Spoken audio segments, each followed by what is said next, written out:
And it begins, Hells and the Hippie episode 1. Take a few minutes and listen to us argue about some stuff. Just a reminder, this podcast is sponsored by nobody because frankly, we kind of do what we want. And thank you for checking this out. We're not going to swerve away from politics because while I hate the word politics, because politics is just a bunch of bullshit. Policy is not. Okay. Policy has a direct through line to the market and why and how the market can act and react the way it does. Policy. So if you're not willing to talk about policy, then you're not willing to talk about the market. And if you can't handle talking about I'm not talking about, oh, Joe Biden did this or, oh, Donald Trump did this. It's like, what's the policy? Yeah, right. What policy are we talking about and how does it have a through line? What words were stated and how does that impact a sector? That's real life shit. And if you choose to put your head in the sand on that, or again, choosing to be ignorant. Okay. Do you think that willful ignorance is commonplace or is it really just more so ignorance? I think it's a mixture of both. I think in order to not be ignorant, you have to put in work. Yeah. You have to be willing to dig. I think it has to do with a lot of people just being, and so, on one hand, lazy. On the other hand, just not wanting to deal with it because it's uncomfortable. Yeah. I don't want to deal with it. I don't want to deal with it. Hands in the air. I don't want to deal with it. I just don't. I just can't. I just don't. I just won't. Yeah. Take your ass off. Go. Get. So you have no problem with that, generally speaking. It's just if someone's going to engage in the roadhouse, you like to meet those things and discuss ideas about those things without getting. You and I can talk about policy all day long and it won't get personal, even when it's to the point where we disagree about something and we might be screaming at each other. It's not necessarily a personal thing. You have the ability to do that. I think some people may not have that ability and they go there and they think, oh, I don't know. I'm just going to not go there anymore. So no, because they've already made a choice.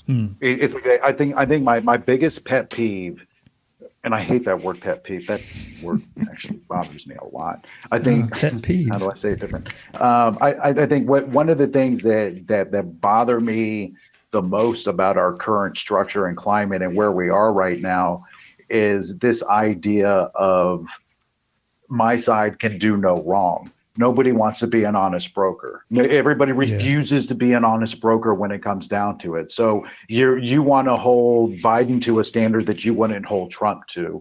You want to hold Trump to a standard that you wouldn't hold Obama or Biden to. You want to fantasize about the Reagan years and how great America was during then, but you forget about the fact that the reason why our infrastructure is all jacked up and our country is constantly chasing its tail is because of lack of any type of real semblance of a functional government for the last, 40 years and maybe even longer? Well, I mean, it's been functioning. I don't think functional. What have we done, River? What have we done? We haven't done shit. I mean, we haven't imploded completely as a country. That sounds functional. If it hasn't blown up, that's not functional. I'm not saying there's not dysfunction. I'm just saying I don't think we should probably categorize. Incompetence? Sure, tons of that, but I don't think we can categorically say that the government hasn't done anything right in the last 40 years. Well, okay, so.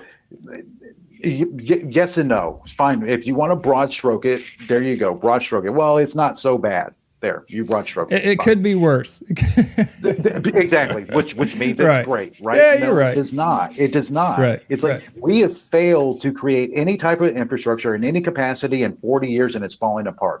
We have done absolutely nothing to be proactive in making America better. Everything we do is reactive.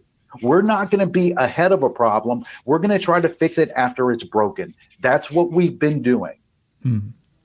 We're not. We're not. Yeah. The idea of what America has always been is the bright light, right? Sure. Yeah, we are the moral high ground. That's right. We should be. Sure, but it's like what we're not doing is we're not taking care of each other. What we're doing is we're huddling up into these red and blue clans, gang colors, and being like, well, I don't care about anything because because the Dems are libtards. I don't care about anything because the Republicans are racist. It's like, okay, cool. You can feel that way about it. But can we go back to what this country is? This country is actually red, white, and blue. It's all of it.